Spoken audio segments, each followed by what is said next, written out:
Honestly, Tim, I think you got a tough job here because you've got to play whack-a-mole. You've got to pretend that Donald Trump didn't deliver rising take-home pay, which of course he did. You've got to pretend that Donald Trump didn't deliver lower inflation, which of course he did. And then you simultaneously got to defend Kamala Harris's atrocious economic record, which has made gas, groceries, and housing unaffordable for American citizens. All right, J.D. Vance completely dismantled Tim Walz. This is the best answer out of any debate that happened this year. You could tell Vance came ready to throw down and expose the weakness in Walz's arguments. Walz tried to push the typical Democrat talking points, but Vance wasn't having any of it. I was raised by a woman who would sometimes go into medical debt so that she could put food on the table in our household. I know what it's like to not be able to afford the things that you need to afford. We can do so much better. To all of you watching, we can get back to an America that's affordable again. We just got to get back to common sense economic principles. Vance humiliated Walz, laying out the facts. Inflation is still through the roof, gas prices are out of control, and working families are struggling just to get by. He didn't let Walz get away with glossing over the real pain that Americans are feeling under this administration. Now, let's listen to the media reaction to this debate. There is no doubt in my mind, however Governor Walz did in terms of sincerity, that Vance won this debate. Does Governor Walz have a problem with the truth? No. They were talking, at one point, Vance wanted to correct something about how Haitians got into this country. And he was right, and the moderators wouldn't let him correct it. It's very interesting. But at the beginning, the two issues driving the campaign right now are Harris has a big deficit on the economy, Harris has a big deficit on immigration, and Republicans were happy tonight and Democrats a little bit nervous that on those two issues, Vance carried it. J.D. Vance is much more experienced at this, at public speaking, at defending himself, at pivoting. It's the audacity. I agree with you that we're in year 9 and no one knows how to cover the audacity. The audacity is that someone should have said, stop it, stop. Are you effing kidding me? And they should have dropped that F-bomb, right? I mean, they should have just, this is a debate. This may be the only chance people have to see the difference. It's pretty clear. Vance outclassed Walz tonight. I mean, I was watching this and all I could think of was, man, Walz is so in over his head. I mean, can you imagine this guy sitting in the White House Situation Room with that facial expression that's like 50% sheer terror and 50% extreme bafflement? I mean, it was amazing, the split screen difference between a competent Vance and a totally in over his head Walz. The answer on why he lied about his trips to China and the Tiananmen Square thing was probably the worst VP debate meltdown since Stockdale in '92. You know, who am I and why am I here? It was 2.5 minutes of absolute terrible. For Vance, night of redemption. All the political media has told us that Vance was a terrible pick and Walz was going to bring in all these voters. That charade is now over. Walz does not belong at this level of American politics. Vance does. Final verdict, Tim Walz wandered into the wrong bar tonight. Hey everyone, I'm Megyn Kelly. Welcome to the Megyn Kelly Show and our special live coverage of the vice presidential debate between Ohio Senator J.D. Vance and Minnesota Governor Tim Walz. The moderators were not much better. They were a little better than ABC News.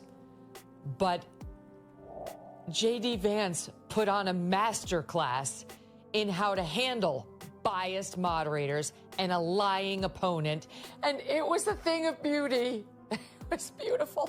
It was like every Republican or Republican voter or person who, in this case, is rooting for Trump knows exactly what I am feeling right now, which is just, thank God.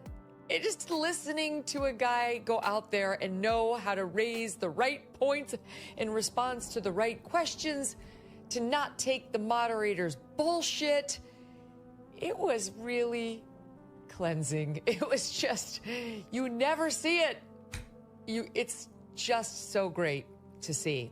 The moderators are gross. Margaret Brennan, not only do you desperately need some bronzer, you need to understand how to moderate a fair debate when you have half the country who's rooting for the other guy. She didn't even attempt to be fair. I mean, I'm going to utter words I never thought I would utter. I preferred Norah O'Donnell.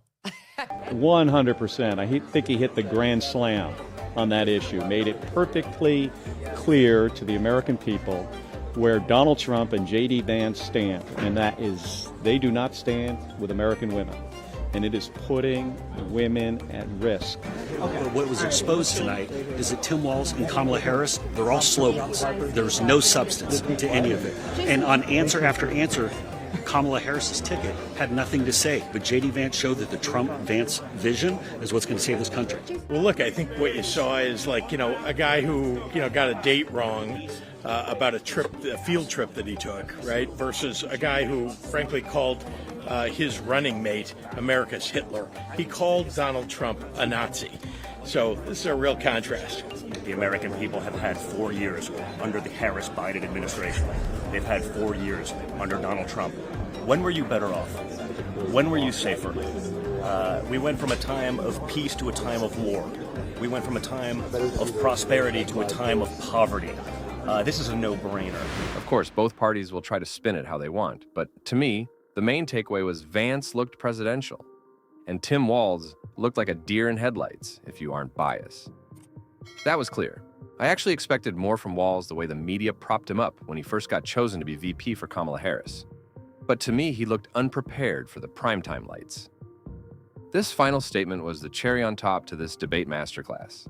Let us know what you thought about the debate and what was the highlight for you. Well, I want to thank Governor Walz, you folks at CBS, and of course the American people for tuning in this evening. And one of the issues we didn't talk about was energy. And I remember when I was being raised by my grandmother, when she didn't have enough money to turn on the heat some nights because Ohio gets pretty cold at night and because money was often very tight. And I believe, as a person who wants to be your next vice president, that we are a rich and prosperous enough country where every American, whether they're rich or poor, ought to be able to turn on their heat in the middle of a cold winter night. That's gotten more difficult thanks to Kamala Harris's energy policies. I believe that whether you're rich or poor, you ought to be able to afford a nice meal for your family. That's gotten harder because of Kamala Harris's policies. I believe that whether you're rich or poor, you ought to be able to afford to buy a house. You ought to be able to live in safe neighborhoods. You ought to not have your communities flooded with fentanyl. And that, too, has gotten harder with because of Kamala Harris's policies. Now, I've been in politics long enough to do what Kamala Harris does when she stands before the American people and says that on day one, she's going to work on all these challenges I just listed. She's been the vice president for 3.5 years. Day one was 1,400 days ago, and her policies have made these problems worse.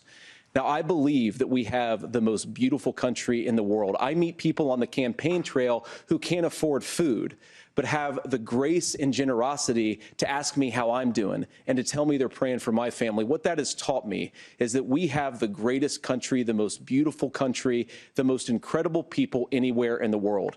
But they're not going to be able to achieve their full dreams with the broken leadership that we have in Washington. They're not going to be able to live their American dream if we do the same thing that we've been doing for the last 3.5 years.